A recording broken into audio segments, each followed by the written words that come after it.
28 janvier 2025, André Fauteux avec Charles Thibodeau aujourd'hui. Bonjour Charles. Bonjour André.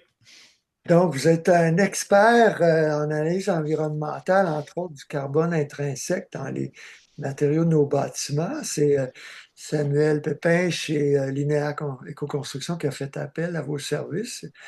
Est-ce que vous travaillez plus dans le grand bâtiment que dans le résidentiel unifamilial, j'imagine?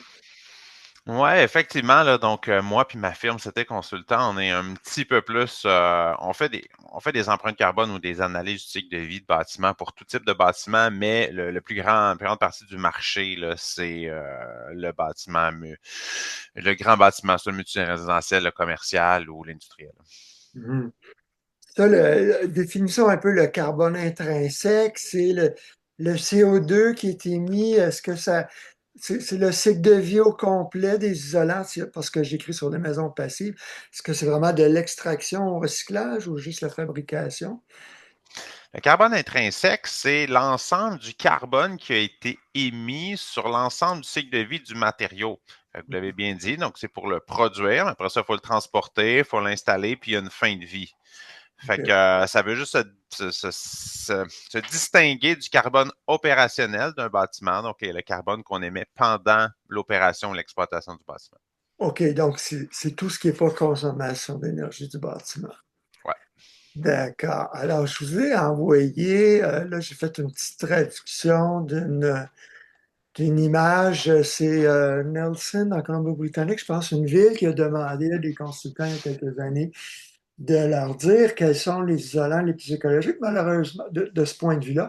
Malheureusement, il n'y a pas le chanvre et ce qui intéresse évidemment les acheteurs québécois, c'est les produits vendus au Québec.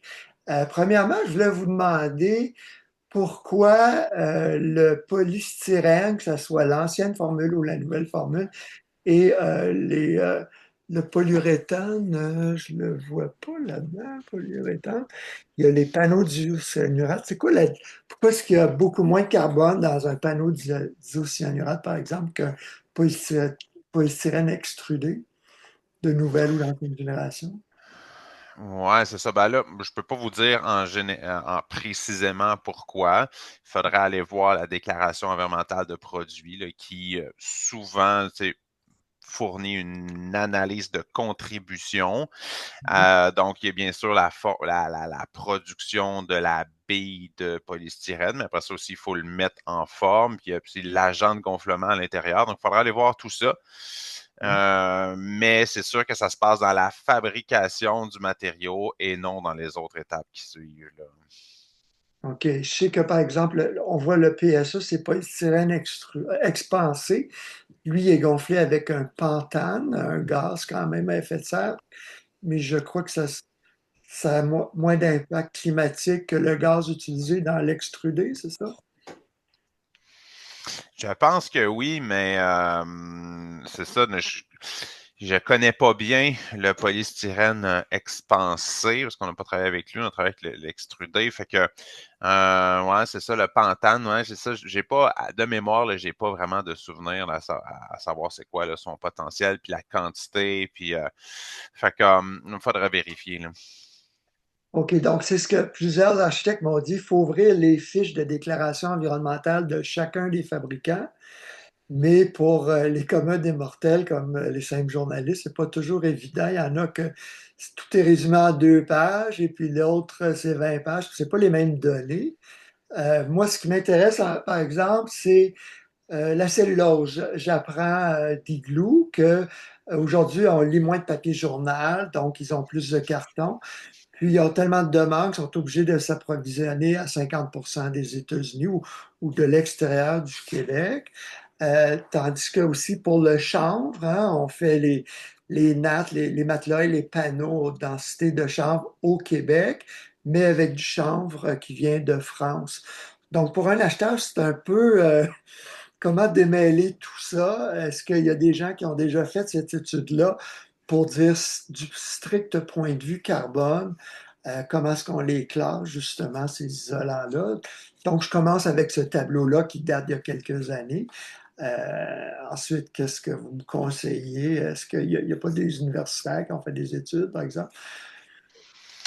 Hum, ouais, c'est ça. Ben, tu sais, souvent, les universitaires, ils vont se consacrer sur des défis méthodologiques, des trucs vraiment difficiles à résoudre. Là, pour faire entre guillemets, une simple comparaison d'isolant, moi, je recommande soit d'aller prendre différentes déclarations mentales de produits, les mettre dans un chiffrier Excel avec les catégories d'impact que l'on veut, soit le carbone ou soit les autres, comme acidification, eutrophisation et autres, ou soit d'aller sur le site là, du EC3, buildingtransparency.com. Donc, eux, Parce que comment est-ce qu'on écrit ça?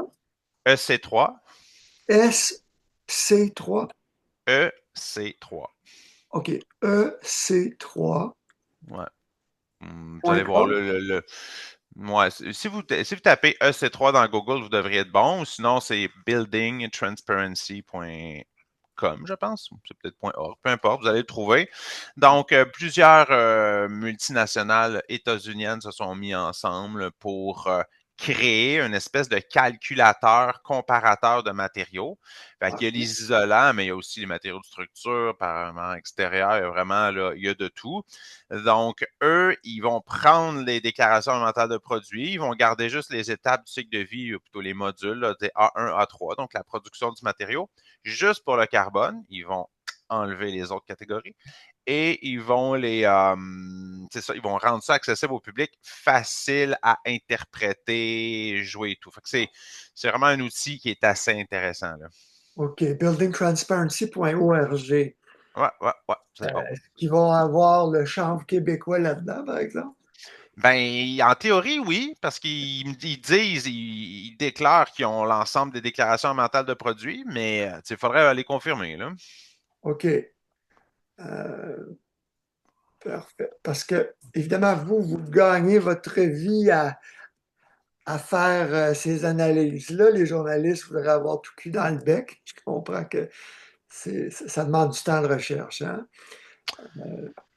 Ben, exactement, là, tu sais, puis il faut aussi actualiser toujours les données. Donc, nous, on avait fait une vieille comparaison il y a 5 ans, tu sais, puis au niveau du XPS, c'est plus bon.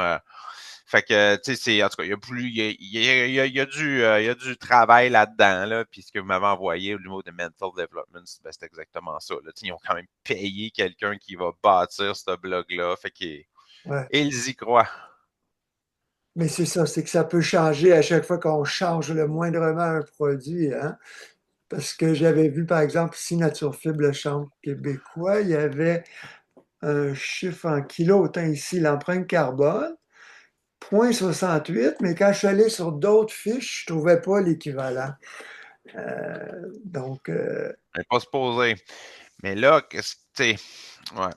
Tu sais, ici, là, une éco-déclaration validée, ça, c'est Vertima qui a décidé de colliger toute l'information pour ouais. favoriser l'entrée du produit dans le système LEED. C'est un de vos compétiteurs, Vertima, ça.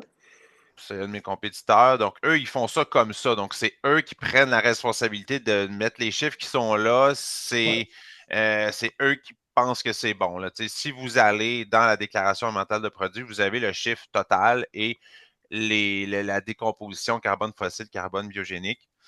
Donc, c'est comme ça qu'on fait, mais en tout cas, on peut s'approvisionner en plusieurs types de documents.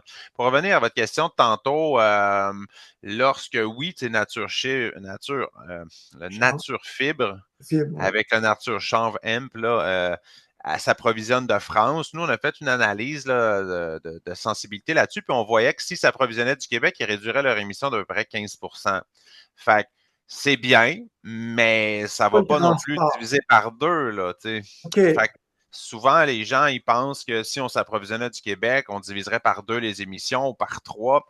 C'est pas tout à fait vrai. C'est pas là que ça se passe. Ça se passe dans la production. Donc, il faut avoir une production durable dans ce cas-ci, tu sais, avoir le moins possible d'engrais chimiques, utiliser là, je sais pas, ton chauffage du bâtiment avec de la biomasse et non des carburants fossiles. Tu sais, il y a plein de choses qu'on peut faire, mais c'est ça qui est le plus important. Le transport est aussi important. Il faut essayer de minimiser les distances, mais souvent, c'est pas là que ça se joue.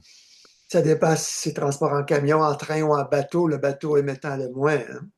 Ouais, exactement, très bien dit. Donc, le bateau émet toujours beaucoup moins. Fait que c'est pour ça que des fois, là, si on s'approvisionne d'une usine qui est juste à côté du port du Havre en France, on va peut-être avoir moins d'émissions liées au transport que si on fait venir une poutre qui vient de Chibougamau jusqu'à Montréal.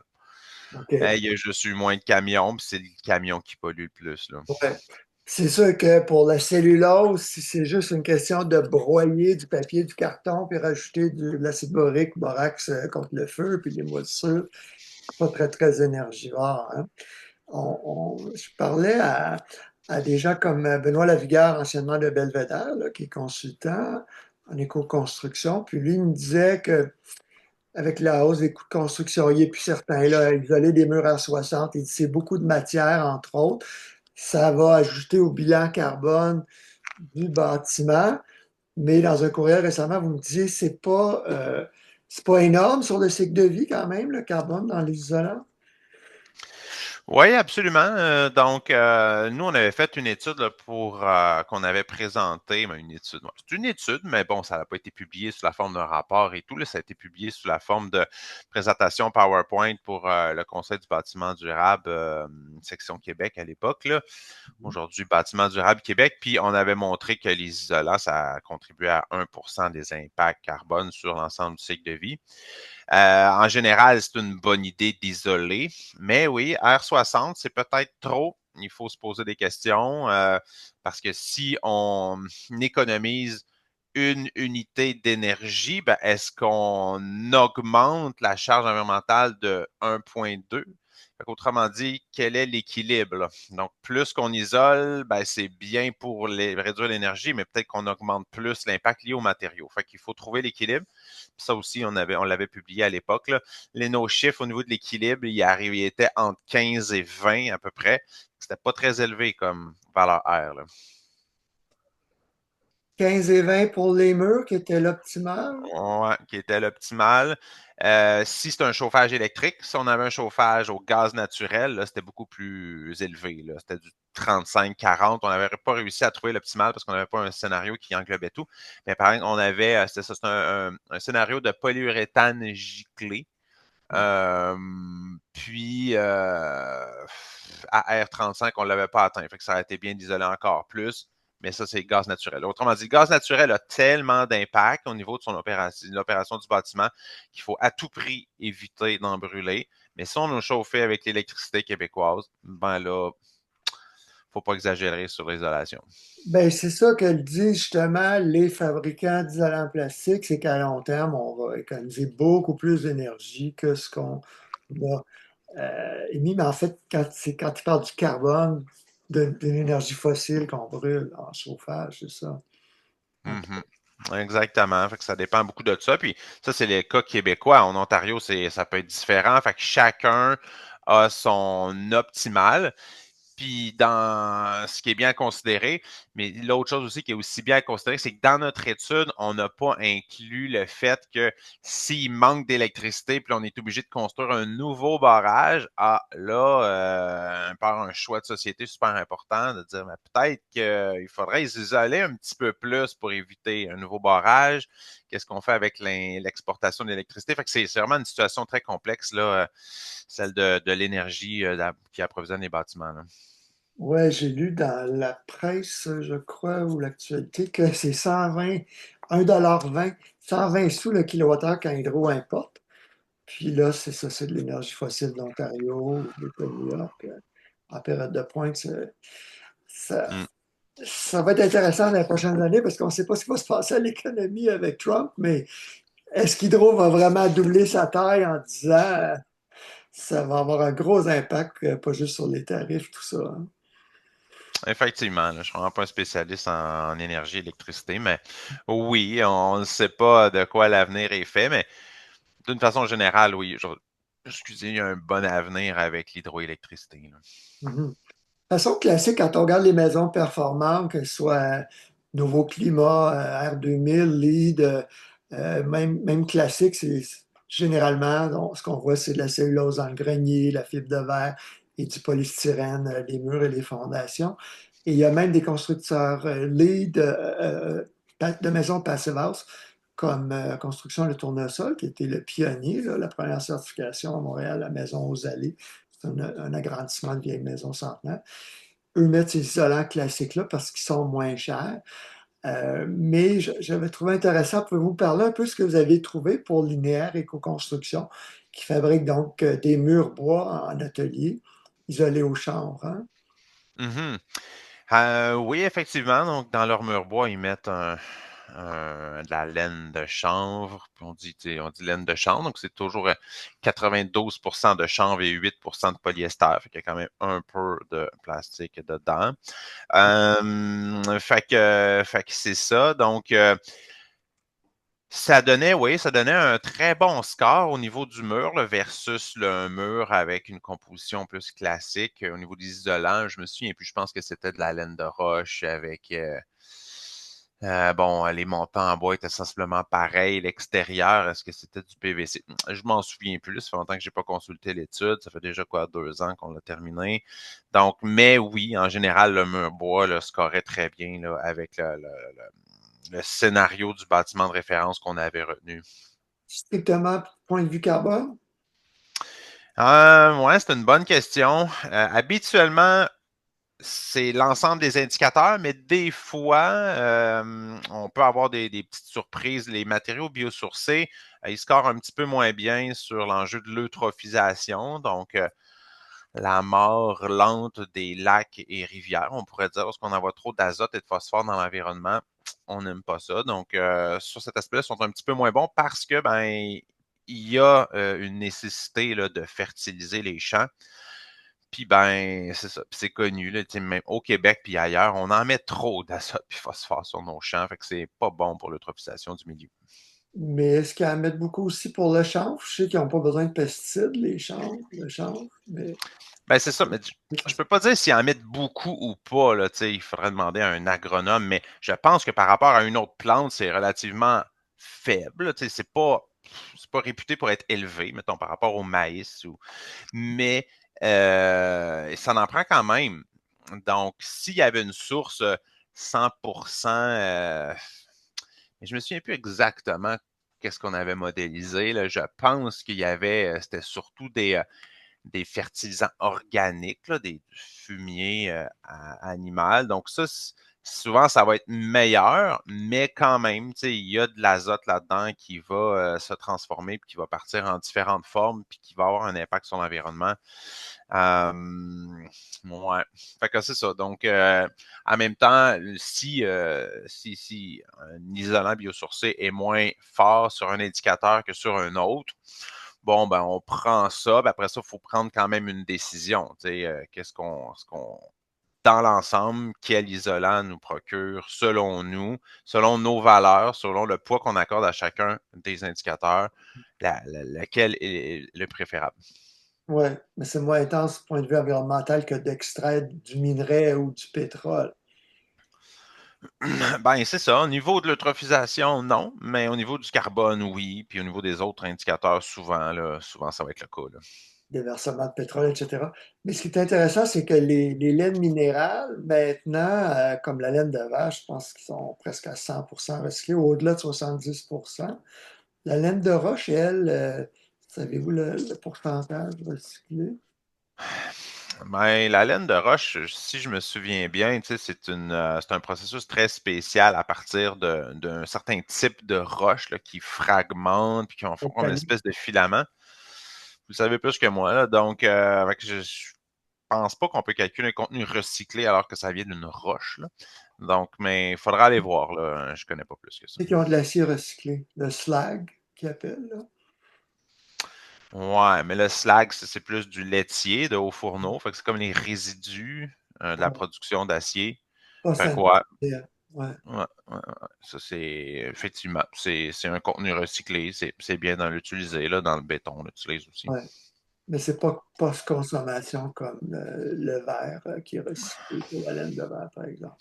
C'est vrai que c'est pas post-consommation, mais vous savez qu'en analyse du cycle de vie, que ce soit pré ou post-consommation, ça va substituer une ressource, donc ça compte comme un gain, là. On empêche la production de ressources, d'extraction d'une matière vierge.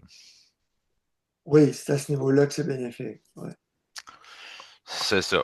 C'est sûr que si c'est du post-consommation, c'est encore mieux parce qu'on a enlevé carrément un autre cycle, mais en analyse cycle de vie, lorsqu'on calcule le cycle en question, ce qui s'est passé avant, on ne l'inclut pas dedans. Mais toujours bon d'avoir du post-consommation. Ça veut dire que c'est vraiment le consommateur, une entreprise ou un consommateur externe à l'industrie, tandis que le pré-consommation, c'est dans l'usine elle-même qu'ils vont recycler leurs déchets, dans le fond. Hein? Ben, le pré-consommation, c'est ça. Donc, c'est une entreprise qui a un déchet puis qui ne peut pas le recirculer dans son propre processus de fabrication. Puis là, ils vont essayer de trouver un débouché à quelque part, mais ça ne s'en va OK. pas sur les tablettes. Mais ça part d'une entreprise, puis idéalement, ça va dans une autre entreprise, mais des fois, ça s'en va à l'enfouissement aussi. Là. OK, c'est pas dans la même entreprise. C'est d'une industrie à Non, l'autre. si ça reste dans la même entreprise, on n'en parle juste pas. On appelle ça de la recirculation. Certaines entreprises qui pourraient faire du greenwashing et dire qu'ils recyclent, là, Oui, ben, mais c'est ça que selon j'allais ISO dire. 14021, c'est pas du recyclage. Ah, OK, OK. Là, vous m'apprenez quelque chose parce que c'est ça. Moi, je me suis toujours dit, ils se pètent les bretelles, le pré-consommation, dans le fond, ils font plus de bénéfices s'ils recyclent leurs déchets dans Ben l'usine. oui, c'est ça. Mais oui, j'avais déjà entendu dire là, qu'une compagnie qui faisait des isolants aux États-Unis comptait je pense que c'était leur polystyrène, recirculé comme dans du recyclé. Ouais, ben là, tu sais, alors que c'est la base, là, c'est pas du recyclé, c'est une bonne pratique de gestion. Du recyclé, c'est quand ça vient d'une autre entreprise qui a un effort pour incorporer ça, que ça vient pas de soi. Oui, ben là-dessus, il faut souligner les efforts des pionniers comme Polyforme, je crois, au Québec, ils ont mis carrément des gros bacs là, métalliques où les gens pouvaient, près de leur usine de Granby, remettre toutes sortes de déchets comme d'emballage de télévision en polystyrène, puis ils font de l'isolant avec ça. Hein. Ouais, c'est ça. Ben, faudrait voir là, qu'est-ce qui se passe dans ce cas-là. Je sais que Soprema aussi font ça, donc c'est vraiment intéressant là, de voir les initiatives ouais, qui visent à faire d'économie circulaire. Oui, parce que comme on dit que le PVC est recyclable, mais il n'est jamais recyclé, contrairement au polystyrène expansé. Ouais, c'est ça, hein. Ben, c'est un bon point. On a fait la déclaration environnementale de produit d'une fenêtre en PVC. Donc, c'est des profilés de PVC là, Oui, produits ici à Laval. OK. Puis, eux, ben, ils récupèrent les déchets de coupe lorsqu'ils fabriquent la fenêtre dans les fabricants de fenêtres, puis ils remettent ça dans leur production. Fait Ouais. que ça, c'est quand même fait. Du post-consommation, là, je pense pas que c'est fait. Il faudra aller vérifier. Mais pour le remettre dans la production, ce qui faisait fondre, le Ben ouais. PVC. Oui, Il carrément. regranule, là. OK, c'est des granules, donc, puis ils font eux-mêmes leurs extrusions. Là. Ouais. On n'arrête pas le progrès parce que ça fait 25 ans que je dis que le PVC, c'est le produit le plus boudé par les architectes verts pour les Hmm. grands bâtiments, que ce soit les Olympiques et tout ça. Mais les exceptions comme Building Green, l'Environmental Building News, qui s'appelle Building Green maintenant, ils ont mis des exceptions. Ils disaient les fenêtres, puis les tuyaux de plomberie. On peut toujours les remplacer, mais c'est plus compliqué. Donc, ils trouvaient ça, ils disaient que c'était quand même acceptable certaines utilisations du PVC quand c'est plus performant. Ben, nous, on est ici spécialisé en analyse du cycle de vie, mais il y a peut-être d'autres impacts liés au PVC là, que là, moi, je contrôle pas, que je ne comprends pas bien. Par exemple, l'impact sur. Ben, seulement, en tout cas, je sais pas, là, n'importe quoi Pollution qui PVC, les pourrait vinyles, par exemple. souiller l'environnement. Hein? Ouais. Les feux de PVC, par exemple. Ouais. Mettons, un feu de PVC, ça, c'est pas inclus lorsqu'on fait une analyse du cycle de vie. Donc, on peut pas dire ça, là. On peut pas quantifier cet impact-là. OK. Au moins, c'est pas comme un vinyle mou qui émet des phtalates là, allergènes, perturbateurs endocriniens. Tant mieux. Un autre débat. Ben, Monsieur Charles Thibodeau, ça m'a fait très plaisir de vous parler. Si vous avez d'autres références à m'envoyer, ça fait plaisir de les diffuser. Ben, ça me fait plaisir. Merci, M. Fauteux. Merci, au plaisir.